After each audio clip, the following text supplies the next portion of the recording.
Looking for your chance to drive off in a brand new electric vehicle and support a nonprofit? Well, one of the best nonprofits fighting for clean energy is running their 7th annual EV raffle for the planet, and it's their biggest yet. Here are 3 reasons why you should buy a ticket today to support our friends at the CCAN Action Fund. Number 1, amazing odds. For the first time, each ticket gives you 3 chances to win an electric car. Even better, only 10,000 tickets will be sold. Those are great odds. Reason number 2, the prizes are stunning. The grand prize winner gets to pick from 6 luxury EVs. The rugged R1S, the powerful R1T, the brand new Lucid Gravity, the sleek Lucid Air, the bold Porsche Macan EV, or the iconic Porsche Taycan. Yeah, and those are all great cars, and again, you get to pick which one. The second place winner gets to choose from a Volkswagen ID Buzz or a Hyundai Ioniq 5. And there's a third place winner, a Chevy Equinox EV. Even better, the group will cover state and federal taxes. Oh, but what about tariffs? Well, no problem, they cover those too. Reason number 3, the CCAN Action Fund supports clean energy nationwide. So you could win a great EV and support a greener world. Really is kind of a win-win. To enter, check out www.evraffle.org. That's evraffle.org, or simply click the link in the description below. Tickets are only $200. Enter to win today. Have you ever hopped into the back of an EV and suddenly felt a little nauseous? This is something that I've recently been experiencing, and it turns out I'm not alone, and neither are you. So more and more people are reporting that they feel carsick in electric vehicles a lot more than traditional gas vehicles. So as somebody who's never experienced car sickness until this year, I started to wonder why that is. I wondered, could it be the regenerative braking, the silence, or that really fast acceleration that we love? And it turns out there's actual science behind it. So buckle up, let's break it down. My name is Scott. This is another episode of Out of Spec Bits. Let's get into it.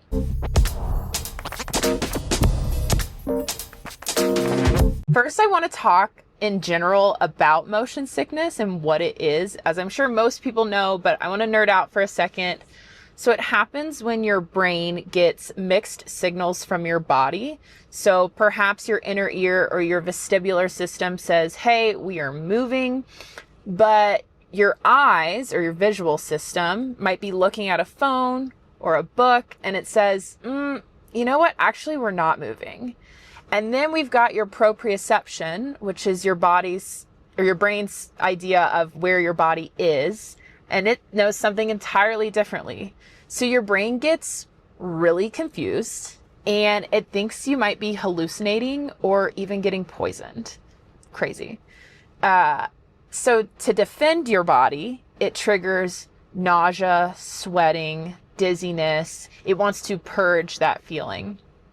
So that's generally the root of motion sickness. And it doesn't really matter what kind of car you're in, but electric vehicles can actually make it worse. So I think we should start off by talking about the torque. EVs deliver instant power. It is one of my favorite things about my Rivian. I do have the performance package. So you tap that accelerator and the car just goes. There's no lag, there's no gear changes. It is just instant acceleration. It makes for a really fun driving experience, but it can really catch your passengers completely off guard. Their body feels the movement, but they didn't hear an engine rev or see it coming. So, that's a little bit of an issue. Like I mentioned earlier, regenerative braking. So most EVs, especially those with one pedal driving turned on, which is something I utilize all the time, you lift your foot off the accelerator and the car slows down automatically. You don't have to touch the brake pedal, and I rarely ever do. For the driver, that's really smooth and convenient, and it's something that I love. But for the passengers, it feels kind of like a constant tiny jerk, especially in stop and go traffic. So that's another reason that people are getting car sick. But the biggest one is actually the silence. So as we know, gas cars give you audio cues. You hear the engine revving, you hear it downshifting, you hear it speeding up, and your brain prepares your body for what's coming. Your brain is used to that. That's what it's always, experienced. But electric vehicles are very quiet, unless you have a Rivian and it has a ton of rattles. But there are no audible cues, so your passengers are basically flying blind. And the final thing is that EVs are a little bit too smooth. They're engineered to glide, so there's no vibration, there's no gear changes, there's no bumps. It's just seamless motion. Again, as a driving experience, it's awesome.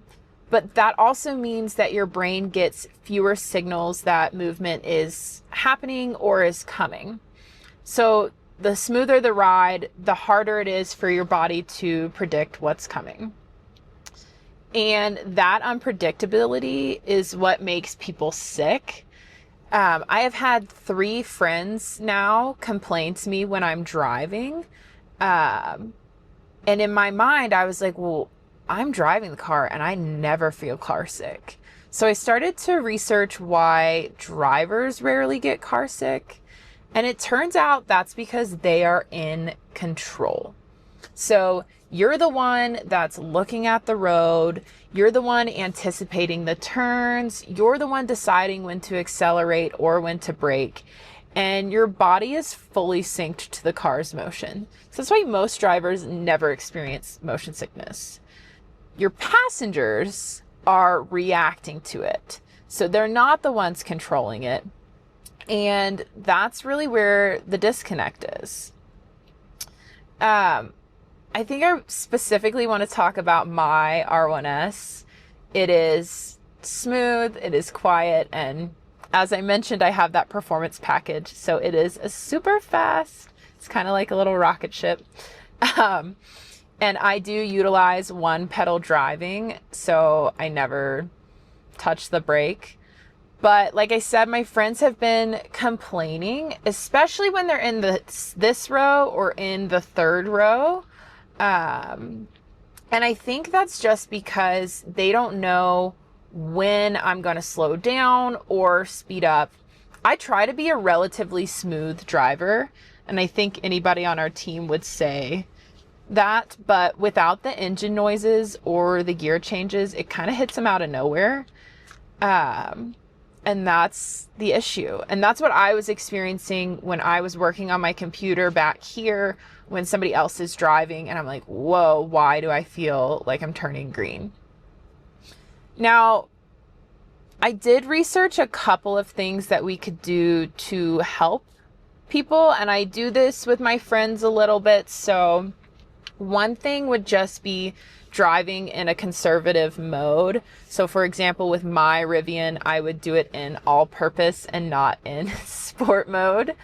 And then I try to avoid any type of rapid acceleration or sudden stops.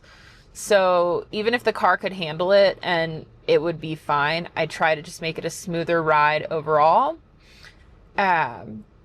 Some websites say that you can have a passenger sit in the front and it will help.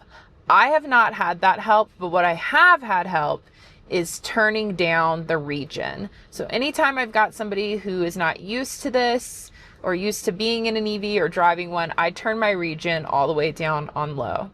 It's not my favorite experience as a driver, but I think it makes it a better experience for my passengers. So if you have been experiencing motion sickness in an EV, it is real. There is science behind it. But as a driver, you can make small changes to adjust everyone's experience, make it a little bit better. Let me know in the comments if you've also experienced this and if there are any things that you do to help your passengers. I'm going to be making a lot more videos, so let me know what else you want to see and catch me on the next one.